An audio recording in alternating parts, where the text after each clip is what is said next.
ಆತ್ಮೀಯ ಸ್ಪರ್ಧಾರ್ಥಿಗಳೇ, TT 2024ರ ಒಂದು syllabus ಪರಿಷ್ಕೃತಗೊಂಡಿದ್ದು Kannada ಭಾಷೆ, ಸಾಹಿತ್ಯ, ವ್ಯಾಕರಣವನ್ನು ಅಳವಡಿಸಿದ್ರು. ಅದರಲ್ಲಿ ವ್ಯಾಕರಣದಲ್ಲಿ ಅಲಂಕಾರ ಮತ್ತು ಛಂದಸ್ಸು ಹೊಸದಾಗಿ ಆ್ಯಡ್ ಆಗಿದೆ. ಇನ್ನುಳಿದಂತೆ ವ್ಯಾಕರಣಾಂಶಗಳು, ಸಮಾನಾರ್ಥಕ, ತತ್ಸಮ, ತದ್ಭವ ಇದು ಹಾಗೆ ಇದೆ. ಕನ್ನಡ ಭಾಷಾ ಬೋಧನಾ ವಿಧಾನವೂ ಕೂಡ ಹಾಗೆ ಇರ್ತಕ್ಕಂಥದ್ದು. ಅದರ ಕಡೆ ನೀಟಾಗಿ ಗಮನ ಕೊಟ್ಟು ಅಭ್ಯಸಿಸಿ. ಕನ್ನಡ ಬೋಧನೆಯ ಮೌಲ್ಯ, ಉದ್ದೇಶ, ಬೋಧನಾ ತಂತ್ರಗಳ ಬಗ್ಗೆ, ಬೋಧನೆಯ ಯೋಜನೆಗಳ ಬಗ್ಗೆ, ಬೋಧನಾ ಸಂಪನ್ಮೂಲಗಳು, ವೃತ್ತಿಹರತೆಗಳು, ಬೋಧನಾ ಪದ್ಧತಿಗಳ ಬಗ್ಗೆ ಹೆಚ್ಚಿನ ಅಧ್ಯಯನ ಅಗತ್ಯ. ಹಾಗೆ ರೆಫರೆನ್ಸ್ ಬುಕ್ಗಳನ್ನು ಕೂಡ ಕೊಟ್ಟಿದ್ದಾರೆ. ಸಮಗ್ರ ಹೊಸಗನ್ನಡ ವ್ಯಾಕರಣ, ಹಾಗೆ DSCRT ಬುಕ್ಸ್ಗಳನ್ನು ಕೂಡ ಅಭ್ಯಾಸ ಮಾಡಿ. ಹಾಗೆ ಇಂಗ್ಲೀಷು ಕೂಡ 30 ಮಾರ್ಕ್ಸಿಗಿರೋ ಕಾರಣ ಅದನ್ನು ಕೂಡ ಸರಿಯಾಗಿ ಅಭ್ಯಾಸ ಮಾಡ್ಕೋಬೇಕು. ಅನ್ಸಿನ್ ಪ್ಯಾಸೇಜ್ ಇರುತ್ತೆ, ಹಾಗೆ LSRW ಮೇಲೆ ಕ್ವಶನ್ಸ್ ಇರುತ್ತೆ. ಇಲ್ಲಿ ಇಂಗ್ಲೀಷ್ ಲ್ಯಾಂಗ್ವೇಜ್ 1 ಮತ್ತು ಲ್ಯಾಂಗ್ವೇಜ್ 2 ಸಿಲೆಬಸ್ ಡಿಸ್ಪ್ಲೇ ಆಗ್ತಾ ಇದೆ. ಆ ಒಂದು ಸಿಲೆಬಸ್ನ ನೋಡಿಕೊಂಡು ಅದಕ್ಕೆ ತಕ್ಕನಾಗಿ ನೀಟಾಗಿ ಅಭ್ಯಾಸ ಮಾಡ್ಕೊಳ್ಳಿ. ಗ್ರಾಮರ್ನ ಚೆನ್ನಾಗಿ ಅಭ್ಯಾಸ ಮಾಡಿ. ಇಂಗ್ಲೀಷ್ ರೆಫರೆನ್ಸ್ ಮೆಟೀರಿಯಲ್ಸ್ನೂ ಕೂಡ ನೀವು ನೋಡ್ತಾ ಇದ್ದೀರಾ. ಅದರಲ್ಲಿ 8th, 9th, 10th ಪಾಠಗಳ ಒಂದು ಹಿಂಬದಿಯಲ್ಲಿ ಇಂಗ್ಲೀಷ್ ಗ್ರಾಮರ್ ಬಗ್ಗೆನೂ ಕೂಡ ಕೊಟ್ಟಿದ್ದಾರೆ. ಅದರ ಒಂದು ಟೆಕ್ಸ್ಟ್ ಬುಕ್ಕನ್ನು ನೀಟಾಗಿ ನೋಡ್ಕೊಳ್ಳಿ, ಏನು ಗ್ರಾಮರ್ ಪಾಯಿಂಟ್ನ ಡೀಲ್ ಮಾಡಿದ್ದಾರೆ ಅಂತ. ಹಾಗೆ DSCRT ಬುಕ್ಸು ಮತ್ತು ಇಂಗ್ಲೀಷ್ ಗ್ರಾಮರ್ ರೆನ್ ಆ್ಯಂಡ್ ಮಾರ್ಟಿನ್ ಅದನ್ನು ಕೂಡ ಅಭ್ಯಾಸ ಮಾಡ್ಬೋದು. ಹಿಂದಿ ಸಿಲೆಬಸ್ನೂ ಕೂಡ ನೋಡ್ತಾ ಇದ್ದೀರಾ. ಶಿಕ್ಷಾ ಮನೋವಿಜ್ಞಾನ, ಹಿಂದಿ ಭಾಷಾ ಶಿಕ್ಷಣ ಪದ್ಧತಿ, ಶಿಕ್ಷಾ ಸಿದ್ಧಾಂತ, ಹಿಂದಿ ವ್ಯಾಕರಣ ರಚನಾ, ಹೀಗೆ ವಿವಿಧ ರೀತಿಯಾದಂತಹ ಒಂದು ಟಾಪಿಕ್ಸ್ ಮೇಲೆ ಸಿಲೆಬಸ್ನ ಕೊಟ್ಟಿದ್ದಾರೆ. ಚೆನ್ನಾಗಿ ಅಭ್ಯಾಸ ಮಾಡಿ.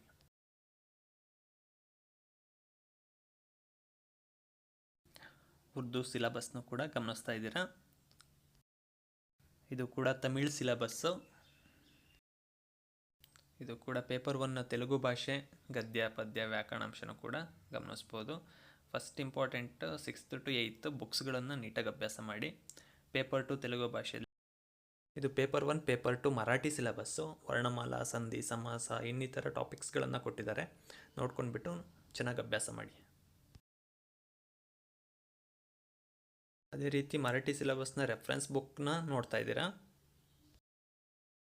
ಸ್ಯಾನ್ಸ್ಕ್ರಿಟ್ ರೆಫರೆನ್ಸ್ ಬುಕ್ಕು ಮತ್ತು ಸಿಲೆಬಸ್ ಒಟ್ಟಿಗೆ ಕೊಟ್ಟಿದ್ದಾರೆ. ಅದರ ಟಾಪಿಕ್ಸ್ಗಳು teachers education, educational psychology, teaching Sanskrit with new techniques ಮತ್ತು ಸೈಕಾಲಜಿಕಲ್ ಫೌಂಡೇಶನ್ಸ್ ಆಫ್ ಎಜುಕೇಷನ್, ಈ ಟಾಪಿಕ್ಸ್ಗಳನ್ನು ಚೆನ್ನಾಗಿ ಅಭ್ಯಾಸ ಮಾಡಿ. TETಲಿ ಇಂಪಾರ್ಟೆಂಟ್ ಅಂತಂದರೆ ಸಮಾಜ ವಿಜ್ಞಾನ ಪತ್ರಿಕೆ. ಅದರಲ್ಲಿ ಆಧಾರಗಳು, ಭಾರತವರ್ಷ, ಪ್ರಾಚೀನ ನಾಗರಿಕತೆಗಳು, ಈ ರೀತಿಯಾಗಿ ಮುಂಚೆ ಬರೀ ಹೈಲೈಟ್ಸ್ನ ಕೊಡ್ತಾಯಿದ್ರು. ಈಗ ಅದರಲ್ಲಿ ಡೀಟೇಲಾಗಿ ಯಾವ ಒಂದು ಟಾಪಿಕ್ಸ್ ಮೇಲೆ ಕೇಳ್ತೀವಿ ಅಂತಲೂ ಕೂಡ ಈ ಸಿಲೆಬಸ್ನಲ್ಲಿ ಕೊಟ್ಟಿರೋ ಅಂಥದ್ದು. ಸನಾತನ ಧರ್ಮ, ಜೈನ, ಬೌದ್ಧ ಧರ್ಮಗಳು, ಅದರಲ್ಲಿ ಯಾವ್ಯಾವ ರೀತಿಯಾಗಿ ಸಬ್ ಟಾಪಿಕ್ಸ್ಗಳನ್ನು ಕೂಡ ಕೊಟ್ಟಿದ್ದಾರೆ. ನಮ್ಮ ಹೆಮ್ಮೆಯ ರಾಜ್ಯ, ಮೌರ್ಯರು ಮತ್ತು ಕುಶಾನರು, ಗುಪ್ತರು ಮತ್ತು ವರ್ಧನರ ಬಗ್ಗೆ ಎಲ್ಲ ಡೀಟೇಲಾಗಿ ಕೇಳ್ಕೊಂಡು ಹೋಗಿದ್ದಾರೆ. ಅದರ ಒಂದು ಸಬ್ ಟಾಪಿಕ್ಸ್ನ ಡೀಟೇಲಾಗಿ ಕೊಟ್ಟಿದ್ದಾರೆ. ಹಾಗಾಗಿ ನೀವು ಕೂಡ ಅಭ್ಯಾಸ ಮಾಡಬೇಕಾದ್ರೆ ಡೀಟೇಲಾಗಿ ಅಭ್ಯಾಸ ಮಾಡಬೇಕಾಗುತ್ತೆ. 6ರಿಂದ 10ನೇ ತರಗತಿ ಪುಸ್ತಕವನ್ನು ಚೆನ್ನಾಗಿ ಅಭ್ಯಾಸ ಮಾಡಿಬಿಡಿ. ಯಾಕಂದರೆ ಸಿಲೆಬಸ್ಸೇ ಈ ರೇಂಜಿಗಿದೆ. ನಮಗೆ ಸುಲಭವಾಗಿ ಕೈಗೆ ಸಿಗ್ತಕ್ಕಂಥ ಪುಸ್ತಕಗಳು ಅಂದರೆ 6ರಿಂದ 10ನೇ ತರಗತಿ ಪುಸ್ತಕಗಳು. ಅದನ್ನು ಚೆನ್ನಾಗಿ ಅಭ್ಯಾಸ ಮಾಡಿ. ಅದನ್ನು ಬಿಟ್ಟು ಇನ್ನೇನೋ ಓದ್ತೀವಿ ಅಂತ ಹೋಗ್ಬಿಟ್ಟು ಇದನ್ನು ಓದಲ್ಲ, ಅದನ್ನು ಓದಲ್ಲ. ಹಾಗಾಗಿ ಸಿಲೆಬಸ್ ನಮಗೆ ಹೆವಿ ಆಗುತ್ತೆ. ಅದನ್ನು ಓದ್ತಾ ಹೋದರೆ ಈ ಎಲ್ಲ ಸಿಲೆಬಸ್ ಅಂಶಗಳು ಆ ಒಂದು ಟೆಕ್ಸ್ಟ್ ಬುಕ್ನಲ್ಲಿ ಇದ್ದಾವೆ. ನೀವು 10th ಓದಿದ ನಂತರ PU ಸಿಲೆಬಸ್ನ ಓದ್ಕೊಳ್ಳಿ. ಅದು GPSTRಗೂ ಕೂಡ ಹೆಲ್ಪ್ ಆಗುತ್ತೆ.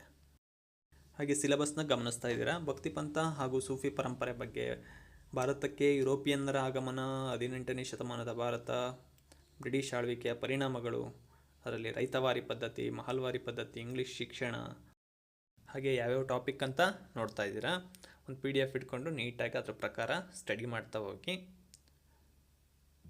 ನೆಕ್ಸ್ಟು ಭೂಗೋಳ ಶಾಸ್ತ್ರದ ಬಗ್ಗೆ ಸಿಲೆಬಸ್ನ ನೋಡ್ತಾ ಇದ್ದೀರಾ. ಒಂದು ಶಿಲಾಗೋಳ, ವಾಯುಗೋಳದ ಬಗ್ಗೆ, ಜಲಗೋಳದ ಬಗ್ಗೆ.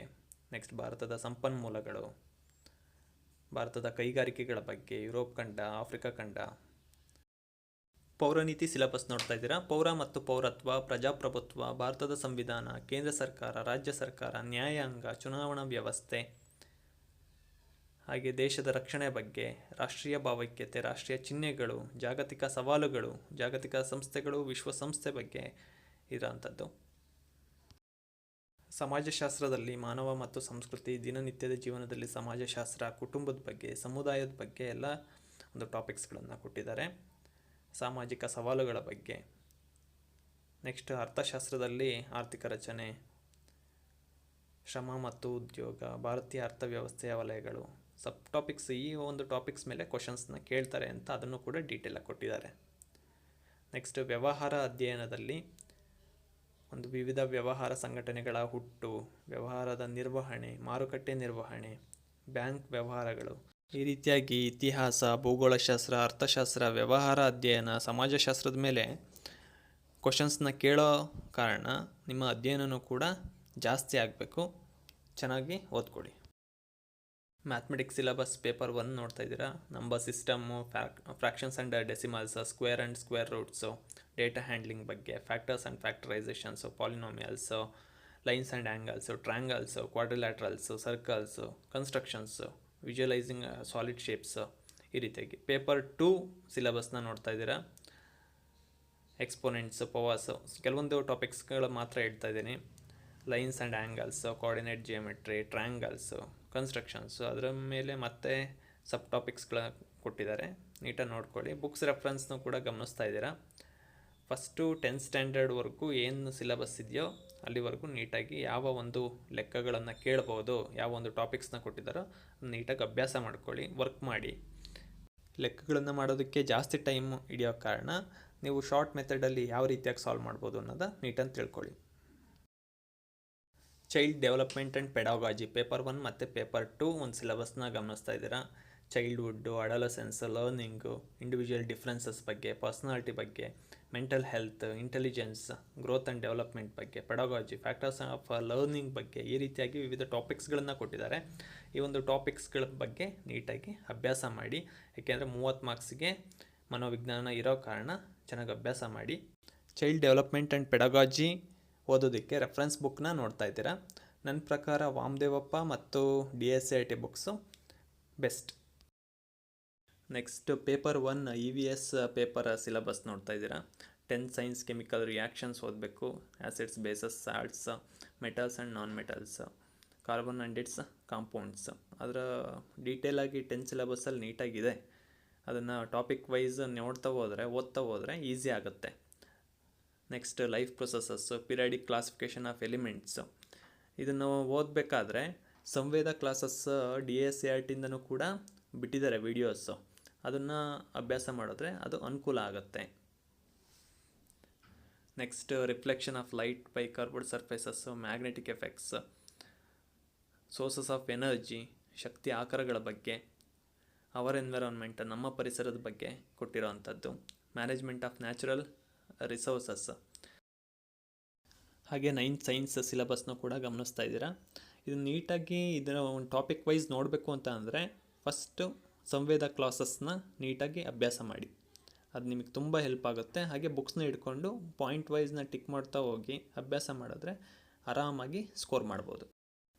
ಪೇಪರ್ 1 EVS ಯಾರೆಲ್ಲ ಬರೀತಿದ್ದೀರಾ ಅವರು 6th to 10th science text ಬುಕ್ನ ನೀಟಾಗಿ ನೋಡ್ಕೊಳ್ಳಿ. ಅರ್ಥ ಆಗ್ತಿಲ್ಲ ಅಂತಂದರೆ ಸಂವೇದ ಕ್ಲಾಸಸ್ನ ನೋಡಿ. ಕ್ಲಾಸ್ 7th ಮತ್ತು ಕ್ಲಾಸ್ 8th ಸಿಲೆಬಸ್ ನೋಡ್ತಿದ್ದೀರಾ. ಏನು ಪಾಠಗಳಲ್ಲೇನಿದೆ ಅದನ್ನೇ ಯಥಾವತ್ತಾಗಿ ಕೊಟ್ಟಿರೋವಂಥದ್ದು. ಹಾಗಾಗಿ ಯಾವುದೇ ಕಾರಣಕ್ಕೂ ನೆಗ್ಲೆಕ್ಟ್ ಮಾಡೋಕ್ಕೆ ಹೋಗಬೇಡಿ. ಟೆಕ್ಸ್ಟ್ ಬುಕ್ನ ಹಿಡ್ಕೊಂಡು ಪಾಯಿಂಟ್ ಟು ಪಾಯಿಂಟ್ ಅಂಡರ್ಲೈನ್ ಮಾಡ್ತಾ ಓದ್ತಾ ಹೋಗಿ. ಪೇಪರ್ 2 ಸೈನ್ಸ್ ಯಾರು ಬರೀತೀರಾ ಅವ್ರಿಗೆ syllabus 6th syllabus up to 12th ಸ್ಟ್ಯಾಂಡರ್ಡ್ವರೆಗೂ ಇರೋವಂಥದ್ದು. ಈಗ ಫಿಸಿಕ್ಸ್ ಅಂದರೆ ಫಸ್ಟ್ PU ಸಿಲೆಬಸ್ನ ನೋಡ್ತಾ ಇದ್ದೀರಾ. Kinematics, motion in a straight line, motion in a plane, work, energy and power ಬಗ್ಗೆ ಕೇಳಿದ್ದಾರೆ. Motion of system of particles and a rigid body, system of particles and a rotational motion, gravitation ಬಗ್ಗೆ. ಹೀಗೆ ಒಂದು 17ರಿಂದ 18 page ಬರೀ ಸಿಲೆಬಸ್ಸೇ ಇದೆ. First PUC, second PUC physics, chemistry, biology ಸಿಲೆಬಸ್ನ ಕೊಟ್ಟಿರೋ ಕಾರಣ ಅಭ್ಯಾಸ ಮಾಡಲೇಬೇಕು, ಓದಲೇಬೇಕು. ಇದನ್ನು ಈಗಲೇ ಓದೋದ್ರಿಂದ 90+ ಸ್ಕೋರು ಆಗುತ್ತೆ. ಹಾಗೆ GPSTR ಬರೀಬೇಕಾದ್ರೂ ಕೂಡ ಹೆಲ್ಪ್ ಆಗೇ ಆಗುತ್ತೆ. ಫಸ್ಟ್ PU, ಸೆಕೆಂಡ್ PU ಸಿಲೆಬಸ್ನ ಓದಬೇಕಾದ್ರೆ ಗೌರ್ಮೆಂಟ್ ಎಡಿಷನ್ ಬುಕ್ಸ್ಗಳಿದ್ದಾವೆ, ಅದನ್ನು ರೆಫರ್ ಮಾಡಿ. ಇರೋವಂಥ ಟೈಮಲ್ಲಿ 3-4 ಡೇಸಲ್ಲೇ ನೀವು 6th to 10th ಬುಕ್ಸ್ನ ಓದಿ ಮುಗಿಸ್ಬೇಕು. ಇನ್ನು ಉಳಿದಿರ್ತಕ್ಕಂಥ ಟೈಮ್ನಲ್ಲಿ PU ಬುಕ್ಸು ಮತ್ತು Kannada, English, child development and ಪೆಡಗಾಜಿಯನ್ನು ಓದೋದಕ್ಕೆ ನೀಟಾಗಿ ಪ್ಲ್ಯಾನ್ ಮಾಡಿಕೊಂಡ್ರೆ 90+ ಸ್ಕೋರ್ನ ಮಾಡ್ಬೋದು. All the best. ಚೆನ್ನಾಗಿ ಅಭ್ಯಾಸ ಮಾಡಿ, ಸಿಲೆಬಸ್ ಪ್ರಕಾರ ನೀಟಾಗಿ ಓದ್ಕೊಳ್ಳಿ. ಟೆಕ್ಸ್ಟ್ ಬುಕ್ಗಳನ್ನು ಫಸ್ಟ್ ಅಭ್ಯಾಸ ಮಾಡಿ. 1-3 ಜನ ಫ್ರೆಂಡ್ಸ್ ಓದೋ ಅಂಥವ್ರು ಗ್ರೂಪ್ ಮಾಡಿಕೊಂಡು ಆ ಒಂದು ಟಾಪಿಕ್ಸ್ನ ಡಿಸ್ಕಸ್ ಮಾಡೋದ್ರಿಂದನೂ ಕೂಡ ಈ ಎಲ್ಲ ಟಾಪಿಕ್ಸ್ನ ಬೇಗ ಕವರ್ ಮಾಡ್ಬೋದು, ಅರ್ಥನೂ ಕೂಡ ಬೇಗ ಆಗುತ್ತೆ. ಸೈನ್ಸ್ ಟಾಪಿಕ್ಸ್ ಜಾಸ್ತಿ ಇರೋ ಕಾರಣ ಬೇಗ ಸ್ಕ್ರೋಲ್ ಮಾಡ್ತಾಯಿದ್ದೀನಿ.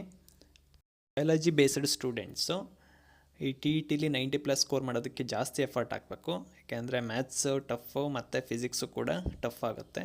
ಅವ್ರು ಹೊಡಿಬೇಕಾಗಿರೋ ಅಂಥದ್ದು ಕನ್ನಡ, ಇಂಗ್ಲೀಷ್, ಸೈಕಾಲಜಿ ಮತ್ತು CBL. ಎಫರ್ಟ್ ಹಾಕಿದ್ರೆ ಫಿಸಿಕ್ಸ್ನೂ ಕೂಡ ಮಾಡ್ಕೋಬೋದು. ಜೂನ್ 1 ಈ ಚಾನಲಲ್ಲಿ ಸೈನ್ಸ್ ಟಾಪಿಕ್ಸ್ನ ಅಪ್ಲೋಡ್ ಮಾಡ್ತೀನಿ. ಓದೋದಕ್ಕೆ ಶುರು ಮಾಡಿ, 90+ ಸ್ಕೋರ್ ಮಾಡಿ. And all the best. Thank you.